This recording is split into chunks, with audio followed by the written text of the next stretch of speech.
Tom Hardy is back to arguing with himself and chomping off heads in Venom: The Last Dance. So is this really the end of Eddie Brock and Venom? Eddie and Venom on the run face pursuit from both worlds. As circumstances tighten, they're compelled to make a heart-wrenching choice that could mark the end of their symbiotic partnership. All right, so I think we're going to hit up, we've got the good, the bad, and the ugly. Let's start with the good. Okay. Tom Hardy, I like that he continues to embrace just that disheveled persona of Eddie Brock. He is just, I mean, he's homeless looking, but more so just perpetually drunk and hungover and just beaten up. I mean, he looks like he's having his worst day every day. And he embraces that fully. I mean, I love it. I love that interaction. Tom Hardy arguing with himself, yelling back and forth. And sometimes it's only we hear Venom just constantly talking to him and him trying to ignore. Yeah. And that's always been the thing that's worked, especially in the first two films. Yeah. Is the bickering, the bantering, alongside the action sequences that continues. And that's what works here as well. For me, the film had a melancholy sadness to it. It took a sadder route in the story, which I was not expecting. Venom and Brock together have been together for over a year, and they've experienced everything together, even death. And so there's this kind of finality and contemplation that the characters have throughout the film. I liked that. And I felt like it worked particularly well in interactions with other members, other supporting cast members in the film, like a family. When there is a sing-along moment with this family, there are moments when our characters get to shine more about what's going on them, like a reflection of something that they could have had, which I think worked well. As well as a returning character that we've loved since the first two films now is returning for this one, which again kind of tells the journey of what they've gone through. There's a little bit of exposition where our characters are able to kind of use her as the MacGuffin of pushing that story forward, which helps kind of a bit of an emotional tone as to where these characters have come from and where they're going. There's a real good reflection of self, literally sometimes in dialogue, internal monologue, that is the Venom character. Almost like split personality, but not quite, because your split personality comes out and speaks to you. Yes. Yeah, and that's what I liked. There was real heart within the story that they captured. It wasn't overflowing and it wasn't in every single scene, but it was shown to us brief. And there is that family, the UFO family, that works with Tom Hardy for just a little bit. They help him progress from A to B. And it's a wonderful interaction that you get to see a softening of even Venom. Yes, true. And I liked that part of it. I thought that really worked because Tom Hardy, he's basically given up. I mean, Eddie Brock is just tired. He's done. He's, they're being chased constantly. He's, all kinds of weird stuff happening to him, which he's just embraced it. He's just like, okay, cool. This is how it is. And I'm fine with this for the most part. But then we get these interactions of what could be. Like, this is how a family can act. They're weird. They're like off the chart strange at times. And, which adds like some good humor to it. But more so, it provides this viewpoint of a loving relationship and a protection there. And I think that's what carries through within the story. Yeah, I think the bromance is the thing that carries this, and they've come a long way. And that's kind of the reflection of the story. That's what they're trying to get across here. And I also really like the action sequences that we get here. I think people forget that big budget movies often like to be very choppy with their cutting. Transformers being a prime example. Huge budget, huge Transformers, but we don't get to see the action because they've zoomed in ridiculously amount of times, or choppy cutting, like, just think about the amount of times it was cut in Taken 3 just to get over a fence, right? This, I think they've been quite strong in their action throughout the whole series. And this one, we get to see their action. When it's on screen, we get to see it. And there's a hell of a lot of VFX and special effects that goes into this film. And I thought, for what it is, they do a really good job with it. We've seen other films with bigger budgets that just don't nail it when it comes to VFX. And considering that it's Venom, the face that we have to see all the time, I think they've done a good job. You could say, okay, because it's alien, we don't quite know what that would look like in real life. I get that. But there's a realistic nature to it, and they're kind of paying homage to what the comics brought and what we have in here. And for fans who love the Venom stuff and like variations of them, I think you're going to be surprised. I appreciated that. I wanted more of that, though. Yes, I agree. Because it comes on so quickly, and then it is a huge action sequence. So it's frenetic. It's going on, all kinds of different things. But you see all of these different capabilities. I loved the variation that we saw within the symbiotes. The action was exciting. Yeah. Also, because a large portion of this happens at night, it is a little harder to see certain areas of it. And I wanted more of that, just because I was enjoying all of the symbiotes. Yeah. I was having fun with those, and you see some that are green or blue or orange or brown or whatever, and they all do different things, and it's like, ooh, that's really cool. Can we have like 40 more minutes of this? That's where I really wanted. And that final battle, that was just, it was awesome. It was very exciting, very tense. It provided some needed human peril as well. Yeah. Some of the people I didn't care about, didn't know, whatever, but there are a couple of core ones where you're like, oh, no. I feel peril for them. I agree. Within the actors too, I told Ruben this, and it didn't stand out to him, but for me, it stood out massively, and I thought it was really funny. But to see so many British actors playing American roles. So we have obviously Tom Hardy, but then Juno Temple, Chiwetel Ejiofor, Rhys Ifans, Stephen Graham. There's another one that I'm not going to say because that's, I guess, like a spoiler or a cameo, even though it's on IMDb.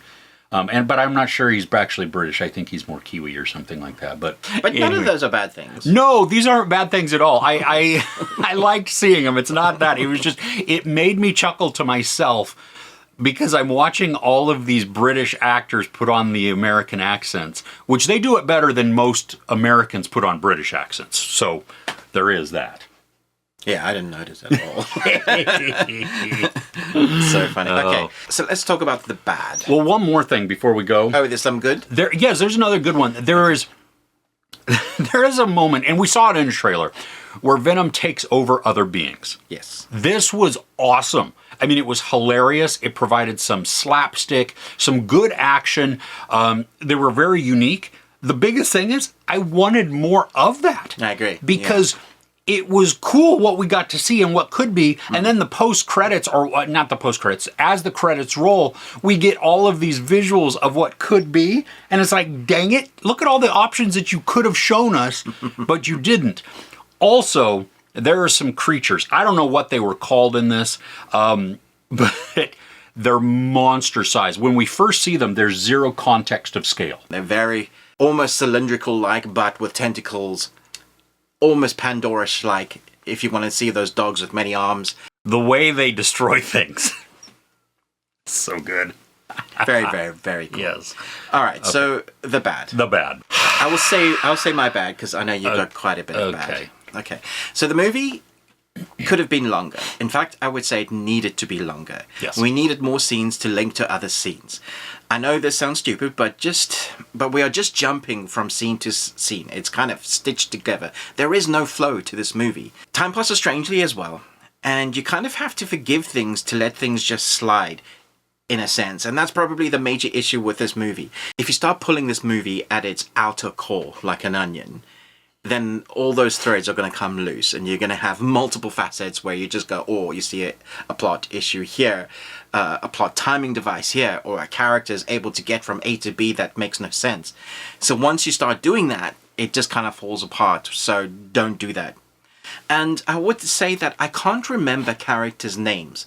They're so forgettable that you instantly forget. For example, Chiwetel Ejiofor is normally a standout in any film he's in. Mm-hmm. I don't know who he is in this movie. Like, I instantly forgot. I can kind of remember sort of what he did, but he's kind of like that guy, the general guy in the Hulk that's always trying to catch the Hulk. He's that side character that nobody really cares about, and we don't really want much development for, which is why they didn't go much into it. But the side characters are proper side characters, bar a couple of them. So they're instantly forgettable. Following that line of thinking, I didn't care about almost all of the characters. I mean, there's zero development on pretty much all of them, Yeah. which is crazy too, because like you have a large focus on Juno Temple. She's set up to be this sympathetic scientist, but she's sporadically in the story. We don't really get much on her. I mean, we understand why she is how she is and what kind of drives her, but it is such a weak and just kind of like, here's a little token thing to just make you go, oh, and then you go along with her. And none of the characters do I remember their names. I've said there are scientists that are supporting cast members and are instantly forgettable. Absolutely. That's just the line. Yeah. They are scientists. And there are soldiers. Yeah. And there are other people. I had zero connection to anybody within there. And then I also was not emotionally connected to the plot very much. I mean, I mentioned that there were some moments where I felt for characters, or that they had like this poignant type of interaction, which I thought was great. Yeah. But those are then replaced or brushed away for speed. All right. So I'm going to get into the ugly. Ooh, yes. Because this is where it comes down to the plot. Yes. Okay. So let's talk about the MacGuffin, Thanos, in the movie. Nell is the big MacGuffin. He's a primordial Clitorian deity and an elder god known as the King in Black. He is the creator of the symbiotes, and he gets locked away by his creations and spends most of his time searching for a way to be freed.